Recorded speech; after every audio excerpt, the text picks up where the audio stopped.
With the latest agriculture news from across the state and nation, it's time for the AgNet News Hour from AgNet West. Here's your host, Sabrina Halvorson. Good morning, and thank you for joining us this morning on the AgNet News Hour. Coming up later, additional federal funding for the California water infrastructure.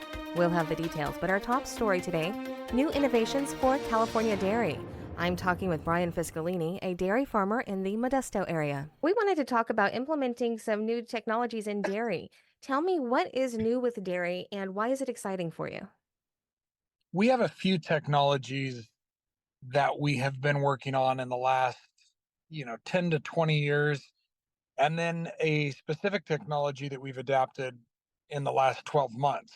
We have a methane digester where we convert the cow manure that is produced on our dairy into electricity. We've been doing that for about 15 years, and we are getting ready to shift that project a little bit into using the methane gas to create vehicle fuel, which is pretty remarkable that we can create vehicle fuel from cow manure. And then one of the more recent technologies that we have adapted has been the robotic milking system that we've been using for almost the last 12 months. So it's a fairly new project for us. The robotic milking systems have been around for 20 years, but they get better and better, and we have recently adopted that technology. Well, let's start out with talking a little bit more in depth about that. Like you said, it's been around for about 20 years, but you've just started using the robotic milking technology. How is it working out for you? From an operational standpoint, it's working incredibly well. I think the technology is proven. There is a great amount of support out there for dairy farmers when they make the change to this technology, which is always kind of scary to go from a system that you've used for, or in my case, my entire lifetime, to something brand new where there's a lot more moving parts and software and technology. And of course, like any great technology, there can be hiccups. So we have to be able to adapt and we have to be flexible. But overall, I mean, we are extremely satisfied with the decision that we made to put in robotic milking machines. And I think that the one of the larger challenges or shifts in thinking for us has been the employees and myself to learn this new technology and learn almost a new way of life for us and for our cows. So, what are some of those changes? You call it a new way of life. What does that mean? Well, in the past, I think that we always prioritized working around people's schedules. So we would make sure that if our veterinarian was going to come visit the farm to do his weekly check at a certain time, that we had all of our other tasks done before he got there so we could focus on that job.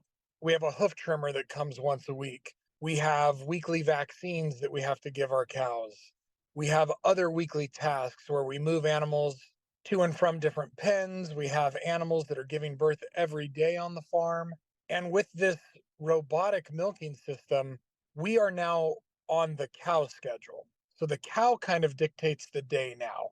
When she wants to go and get milked, she has the freedom to get up and go and visit one of our milking robots anytime she wants.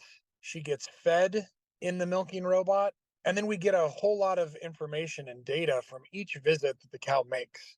So that's been probably the largest shift, is just learning how to almost get out of the cow's way and interfere as few times as possible throughout the day and really let the cows express themselves and their genetic potential and just kind of go back to being cows versus trying to get a lot of things done in a short period of time and it being a little bit more of a stressful environment than what it is today. So, for people who are considering this, like you said, it's a big change. It also is a big investment. So, for other farms who are considering this, what would you tell them? I think the economics or the return on investment of these projects, like most things in agriculture, maybe I'll use the word unfortunately, the return on investments of what we do in agriculture are much longer into the future than what other industries would consider acceptable. So this robotic milking system that we have implemented has a 6 to 8 year payback. And obviously, that's very dependent on the price of feed and the price of milk and the overall dairy economy. But this is a decision, or this is a choice that when dairy farmers are considering, they really have to think about the long term. It's not a not a short term. I'm going to make a feed change, or I'm going to use a different chemical in washing the pipeline of the milk barn. This is a really long term investment that you're making, and also depending on what state you do business in, the labor laws, specifically in California, have almost pushed us to making this decision quicker than maybe we would have if we were in another state where the labor laws might be a little more favorable to the employer. We will get more from Brian Fiscalini later in this show. You are listening to the AgNet News Hour. I'm Sabrina Halvorson. American officials have discussed imposing trade sanctions on Canada over Quebec's upgraded language laws. Dennis Guy has more from Canada. The U.S. Trade Representative's office is considering if the Quebec legislation, which would include trademarks, commercial signage emphasizing French, and all product labels carrying information in French, contravenes long-standing trade agreements between the U.S. and Canada. Quebec has almost 25% of Canada's population, second only to Ontario, so it represents a substantial slice of the Canadian marketplace. The Trade Representative Office is concerned that full implementation of Bill 96 could result in fewer American products and services shipped into Canada due to higher costs of compliance with Quebec's language laws. But Premier François Legault says that his government is firm in its resolve, adamant that the preservation of the French language is at the core of what makes Quebec a unique society in Canada and in North America. We have to protect French because it makes us distinct, and we have to be careful to make sure that in the future Quebec will stay French. Of course, there are a few Anglophones who say we are in Canada, everything must be bilingual.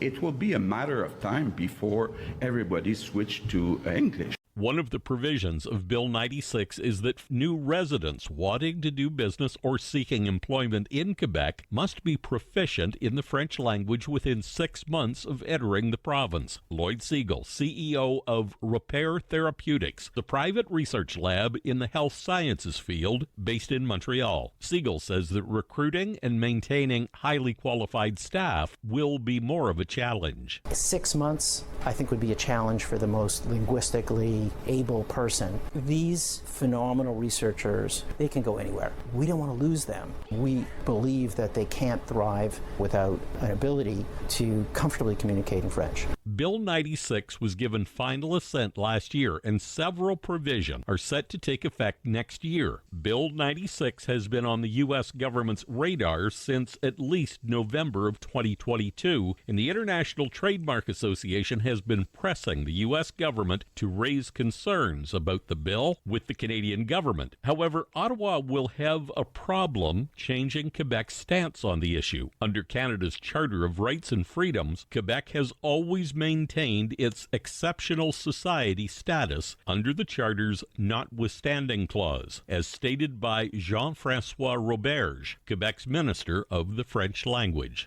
French is the only official language here in Quebec, so it's normal that most of the information is in French. Reporting from Canada, I'm Dennis Guy.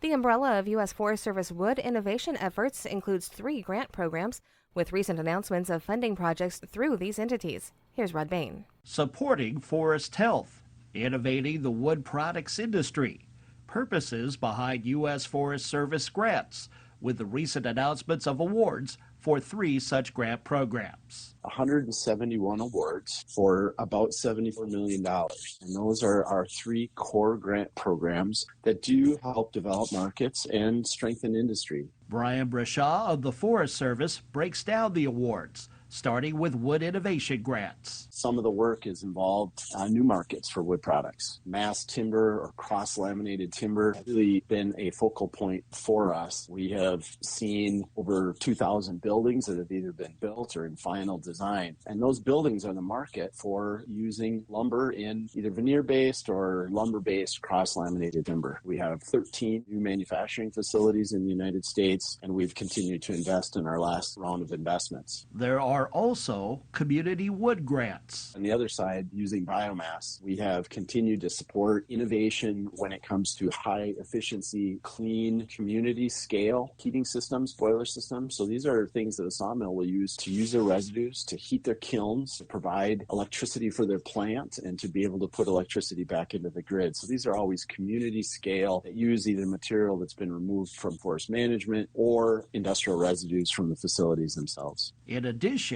there are Wood Products Infrastructure Assistance Grants. The Wood Products Infrastructure Assistance is facilities. What that means is we can help companies invest in new technology, new equipment, modernize, become more efficient, because ultimately we need the strength of industry to help us manage our forests, to keep forests as forests, to reduce wildfire risk. With emphasis on facilities in close proximity to federal or tribal lands that need ecosystem restoration. He adds, 45% of our grants went to disadvantaged or underserved communities that are usually in rural areas. 10 projects specifically went to tribes. And I think that that connection to be able to have this local economic development, create jobs, help companies stay in business, strengthen industry, all while helping support the overall management of our forests. The following web address has more information about the Forest Service's wood innovation efforts. www.fs.usda.gov. Click on the Science and Technology tab on the home page. Then click the link to Energy and Forest Products. I'm Rod Bain reporting for the U.S. Department of Agriculture in Washington, D.C. Don't forget, if you've missed any of our morning shows or if you simply need to catch the news at a different time, you can subscribe to our podcast and have statewide agriculture news at your convenience. All you have to do is search for the AgNet News Hour on your favorite podcast downloading app. That's AgNet News Hour, and it's available wherever you listen to your favorite podcasts.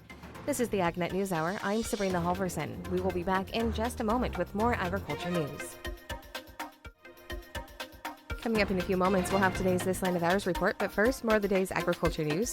And with today's AgNet West headlines, here's Brian German. The Department of the Interior announced additional funding to help support water infrastructure in California. A total of $242 million is being allocated to improve water storage and conveyance in the West. This funding will support 5 projects in California, Colorado, and Washington, adding at least 1.6 million acre-feet of water storage capacity. The Bureau of Reclamation is investing a total of $8.3 billion over 5 years through the Bipartisan Infrastructure Law to help support a variety of water infrastructure projects. Funded projects include $75 million for the BF Sisk dam raise and reservoir expansion, adding 130,000 acre-feet of storage. Other investments include $67.5 million for the site's reservoir project, creating up to 1.5 million acre-feet of new storage on the Sacramento River system. Agritech firm Pairwise has announced a first-of-its-kind breakthrough using CRISPR technology. The company reports it's developed the world's first seedless blackberry, marking a significant milestone in caneberry innovation.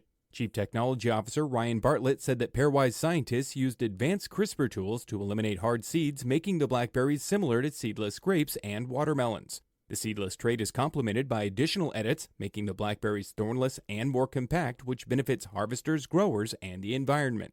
Early trial data has also suggested higher yields per acre with minimal input increases. This new seedless blackberry variety is said to be sweet year-round, durable for shipping, and offers consistent flavor and quality. Backed by investors like Deerfield, Aliment Capital, and Leaps by Bayer, Pairwise plans to begin outdoor field trials and aims to bring these innovative berries to the public in the coming years. Increasing economic opportunities are also impacting the ag workforce in other countries. Roland Vamasi from Rabo AgriFinance highlighted labor projections as birth rates slow down and economies continue to grow. So it's not just a strain on us trying to bring in labor into the U.S. for agriculture, but those countries as well will continue to get fewer and fewer people who rely on agriculture as their job. As these economies develop, there'll be more economic opportunities in those countries. I mean, let's take Mexico for an example, right? We've seen a long-run trend in increases in foreign direct investment in Mexico. Most of that investment is in manufacturing. That offers many more job opportunities, probably easier work in many cases for a wage that's relatively equal, in some cases better, and gives folks an opportunity to stay home and still have more opportunities outside of ag. Pumping limitations when it comes to steelhead trout thresholds is hampering more abundant water allocations.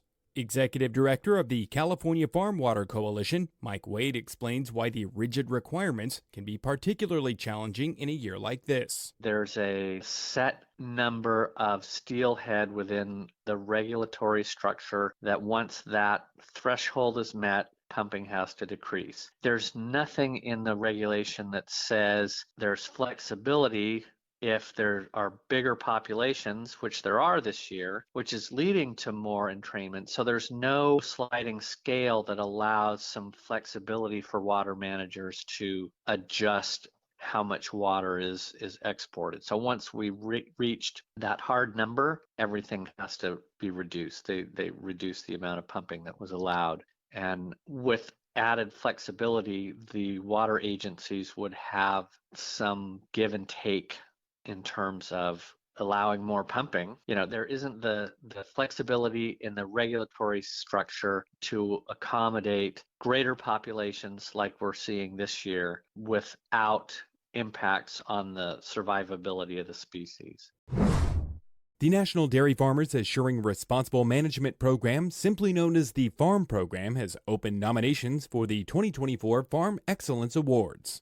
The awards recognize outstanding farms and farm evaluators in 4 categories: animal care and antibiotic stewardship, environmental stewardship, workforce development, and farm evaluator of the year. The awards thank farmers and evaluators for their commitment to best practices and social responsibility on farms. Nominations can be made by anyone, including farmers, community members, and veterinarians, until August 1st. To be eligible, nominated farms must have a current evaluation and be in good standing with the farm program. Winners will be selected by a committee and will receive travel and accommodation to attend the award ceremony at the Dairy Joint Annual Meeting in October. More information about the awards is available at nationaldairyfarm.com. I'm Brian German for AgNet West Radio Network.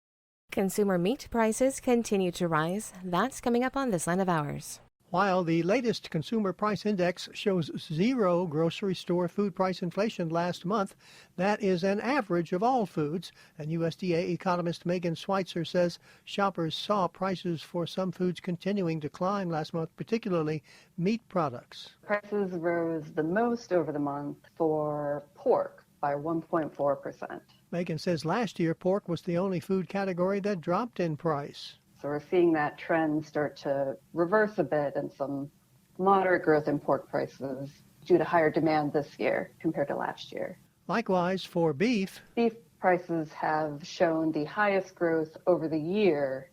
Beef prices are up 5.7% from May of 2023. And what about poultry? Megan says those prices went up 0.4% last month, putting them only about 1% higher than this time a year ago. Gary Crawford for the U.S. Department of Agriculture. This segment is brought to you by Live Earth Products. To get to know a little more about Live Earth Products, we're talking on the phone today with Vice President Russell Taylor. Let's talk about LEP. What are the key benefits of your products for farmers in the Western Zone? So Live Earth Products, we mine and manufacture a ingredient called humic. Now humic is rich in organic acids called humic acid and fulvic acid. Now those are common components in your soil organic matter. And here in the Western United States, unlike those places around the Mississippi going east, actually have very low organic matter. Now your organic matter is key think of it as the pantry in the soil. So it's key to water retention, nutrient retention, nutrient cycling, microbial activity, those kind of things. So anything that's going to impact the increase in soil organic matter will also impact things like water holding capacity and nutrient holding capacity, which is a big deal here in the West when water is not as abundant as it is in the east side of the United States. Now, what about nitrate? I know nitrate can be a problem in some soils. So, how do LEP products help reduce the nitrate problem on saturated soils? So live earth products, it's not unique in how we affect nitrogen, but any organic matter will help retain nitrogen. So typically the mechanisms that we use are blending the nitrogen with the humate.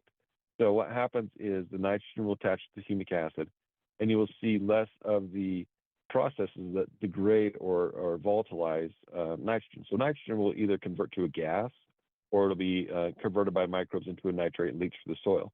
So the longer you have that product is not being volatilized or converted, the longer opportunity for that nutrient to be used by the plant. We have university testing that has shown that when you blend these organic acids with the nutrient, you give that plant a longer opportunity to use that nutrient before it's lost, volatilized, or converted. To get to know more about Live Earth products, you can visit them online at liveearth.com. That is spelled LIVEARTH.com. The recent National Congress of American Indians provided the Agriculture Secretary opportunity to discuss several of USDA's recent efforts to advance increased food sovereignty and self-determination in tribal nations. Rod Bain looks at some of these programs and projects in this edition of Agriculture USA. A recent series of announcements by Agriculture Secretary Tom Vilsack are associated with USDA efforts to advance food sovereignty and economic opportunity for tribal nations. Among the issues being addressed through USDA programs, really three things that needed to be done. There were barriers that we knew of that created a problem in terms of Indians being able to access USDA programs. We needed to better integrate indigenous knowledge into the activities at USDA and to understand and also to incorporate tribal values. And finally, the need for us over time to support more fully and transparently the notion of tribal self-determination. I'm Rod Bain. Coming up, a look at USDA building its support of tribal food sovereignty and self-determination in this edition of Agriculture USA. Agriculture Secretary Tom Vilsack recently participated in the 2024 National Congress of American Indians in North Carolina. It was an opportunity for the Secretary to discuss the continuing strengthening of the relationship between the Agriculture Department and tribal nations. That includes a list presented last December as part of USDA's Indian Country Accomplishments in 2023 report. One of the first steps that's necessary is for us to understand at USDA the significant impact and intersection of activities within USDA and tribes. And one way to do that is to have a better understanding of where agriculture, where farming, where USDA's portfolio intersects with tribal needs and requirements. Secretary Vilsack acknowledged that times and circumstances may present the challenge of how to incorporate Native American culture and customs in the scope of a broad USDA program. It may be that we have a program that applies across the board to the entire country. And so as we work through this, it's going to be important for us to understand how to structure and how to creatively work through the challenge of self-determination from a standpoint of fitting it into a program that essentially has a broad portfolio and a broad base of people who are interested and involved in it. Some examples of this approach were revealed through announcements of USDA programs associated with tribal food sovereignty and economic development. For instance, we're announcing a grant of $2.3 million to 5 Native-led organizations that will help school nutrition officials across the United States better understand and appreciate the need to serve foods that are more in line with the indigenous foods that tribal communities are anxious to have incorporated in school meals. Other announcements center on grants to expand meat processing capabilities in tribal nations for traditional game and fish such as bison, reindeer, and salmon. We know that there are tribes that are interested to have their capacity to essentially process those foods and make them available. It creates economic opportunity, it creates jobs, and it creates better access to indigenous foods. 8 tribes receiving resources, a total of $42.5 million. This goes beyond the handful of announcements we made earlier to expand meat processing capacity. The first time that we've actually focused on indigenous meat processing. also revealed a new USDA internship program focused on education of tribal agricultural and food sovereignty matters. We're providing resources to tribal colleges to provide expanded internships and fellowships. We announced 14 students who are undergrads, graduates, or even postgraduate students who will be recipients of an opportunity to be tribal policy interns. Now, this is an opportunity for us to incorporate a chance for students to come into USDA to learn a little bit about our program, to learn a little bit about USDA. The secretary, meanwhile, discussed a historic ag trade mission taking place later this month. We've never had a tribal nation trade mission until now. Undersecretary for Trade and Foreign Agricultural Affairs Alexis Taylor will lead the delegation of 15 tribal and Native Hawaiian agribusinesses and 13 Native Nation ag leaders during the June 17th through 20th mission to Vancouver, British Columbia. Also in regard to tribal sovereignty, Secretary Vilsack announced intent of funding announcements for co-stewardship projects under the Tribal Forest Protection Act. To expand on the 180 tribal co-stewardship agreements that we've entered into, we're announcing 23 projects under our co-stewardship arrangement, $18.4 million being provided to tribes. This has been Agriculture USA. I'm Rod Bain reporting for the U.S. Department of Agriculture in Washington, D.C. This is the AgNet News Hour. We'll be back in just a moment with more agriculture news. This is the AgNet News Hour. We continue now with Brian Fiscalini, a dairy farmer in the Modesto area, and we're talking about dairy innovations. California does make it really difficult to do business in, frankly, especially for farming businesses. But with this type of operation, you need less labor, or it's less labor intensive, so you're able to better comply with all of these regulations that they're putting on you, right? I mean, do I have that right? Yeah, I mean, really, the decision that we made allowed us to milk the same number of cows that we were milking before with, almost a 55 to 60% reduction in employees. So it was a pretty large labor savings, and that's not something that I really like to brag about, that we laid people off. But the reality of dairy farming, and specifically the job of milking cows, is that it was really becoming a revolving door for our business. And I understand why. It's a very difficult job. It's an entry level job on a dairy farm. It's long hours. You're on your feet. And I think that the new generation and the new wave of dairy farm employees are looking at that job really as more of a springboard than as a career, where in my father or my grandfather's day, we would have people that would milk cows for our family for 20 years or longer. And leading up to the decision to invest and implement the robotic milking technology, I was having employees that would maybe finish 3 months before they would quit or move on or decide that this just wasn't the job that they wanted to do. Yeah, and that is such an important point. And like you said, this is not something to be joyful about, having to lay people off for fewer jobs. But also, I did just do a big report about how ag labor is looking for the future. And, we will be having even more shortages as time goes on in ag labor.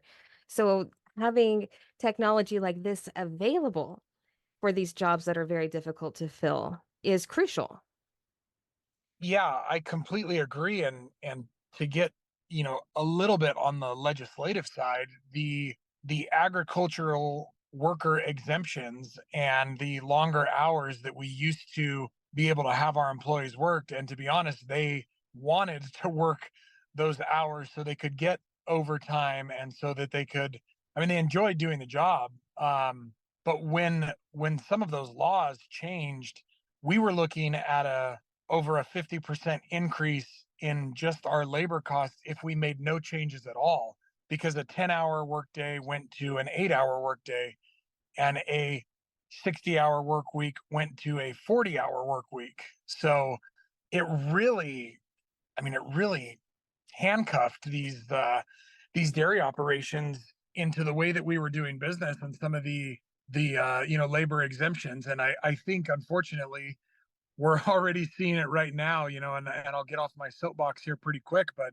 going to a $20 per hour fast food wage, we are seeing the backlash from fast food companies in California immediately. And I think that agriculture, we have no choice. We have to farm, we have to grow food for people, and we're going to innovate and we're going to make sure that we can protect our lifestyle. And in my family specifically, I'm part of the fourth generation that is running and working on this farm. And if we want to see it go to a fifth or a sixth, we're going to have to change the way we do business. And unfortunately, I think some of the legislation in the state has forced us to do that, but that's okay. We will survive and we'll keep going. And what we're doing is a job that less than 2% of the world is doing, and we're feeding 100% of the world. So it's very important to keep it going.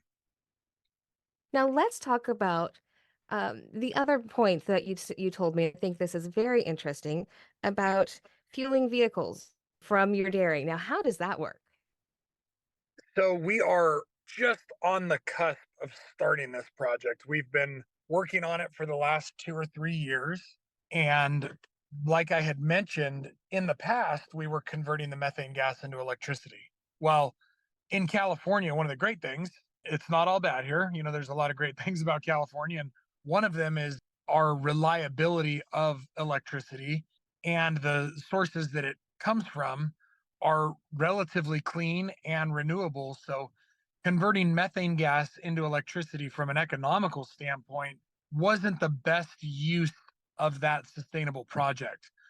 So we have pivoted to converting the methane gas into vehicle fuel, because I think that's an area where there's a lot more opportunity. There's some more incentives to do that. The carbon credits that can be generated from that project, or the carbon emission savings that we can recognize, are quite a bit better than producing electricity. So that was the motivation behind making the shift.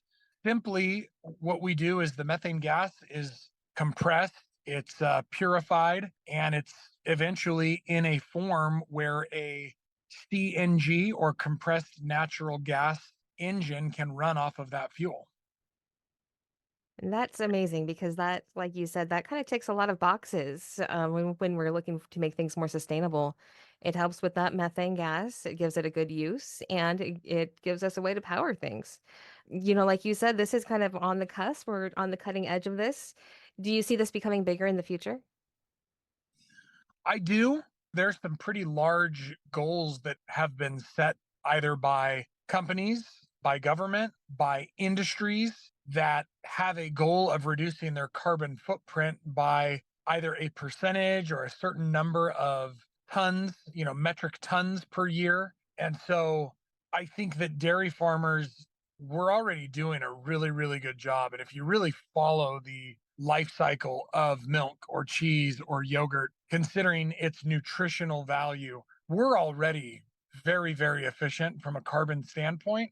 As I tell people a lot, the reason the dairy industry gets almost a target on their back a little bit is that in this state, we have over 1 million dairy cows, and not a single one of them can vote. But we've got almost 40 million people in this state. We know that transportation is a much, much larger piece of the air quality in California than agriculture, than animal agriculture. But the people who own cars can vote. And so the legislators are very smart about which industries they choose to target. And it's really easy to go after four-legged animals that make some of the healthiest and most nutritious products in the world, because they don't have a vote. You're listening to the AgNet News Hour. We continue now with Brian Fiscalini. For our dairy listeners who are hearing this thinking, I'd really like to maybe get involved in this, what do they need to do? And is it possible for more dairies to get involved? Well, it's absolutely possible. That's not the hurdle. I think the hurdle is, we're in a depressed dairy economy right now. And, we have been. And I think what most dairy farmers are looking at, whether it be robotic milking technology or methane digesters, There are certain dairy farmers, and I feel for them, that aren't looking 10 years down the road. They're looking just to next month or next year, or maybe they're already trying to come up with their exit strategy if they don't have a next generation to come back to the farm, or they're just tired of the hard work and the little reward that the dairy industry can have in some years. That being said, there still are great opportunities. We have a number of different dairy digester developers that we never had 20 years ago when we started our project. So the option of installing or implementing the technology of a methane digester without any money out of the dairy farmer's pocket are vast now. And in the past, that really wasn't the case. So I think we're going to see more of those opportunities. There's a lot of money in carbon savings right now, not just in the dairy industry. So I think dairy farmers should be smart and partner with the right people who care about the industry and, are not just trying to get rich quick.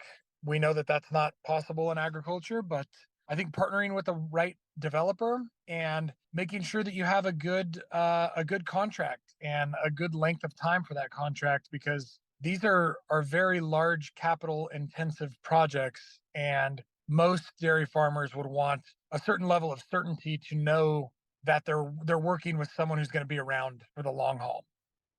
This is all fantastic information.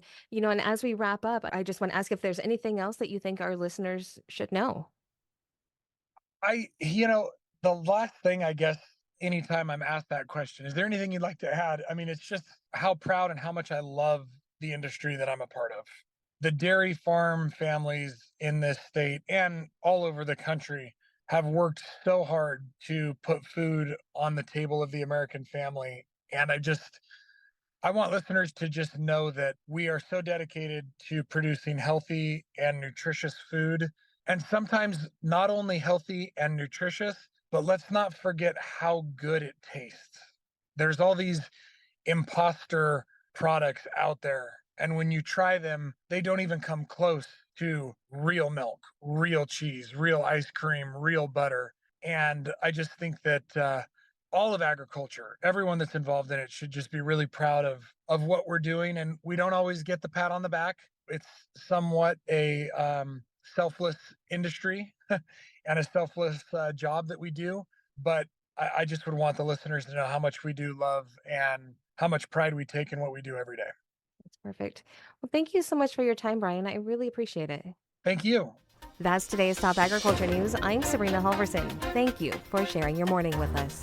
To get more information on the topics you heard today, visit AgNet West online at agnetwest.com. You can also stay connected by following us on our social media at AgNet West on Facebook, Instagram, and Twitter. You can also find our broadcast team of Brian German and Sabrina Halvorson on Facebook and Twitter. Thank you for listening to the AgNet News Hour from AgNet West. AgNet West Radio Network, your primary choice for agriculture news.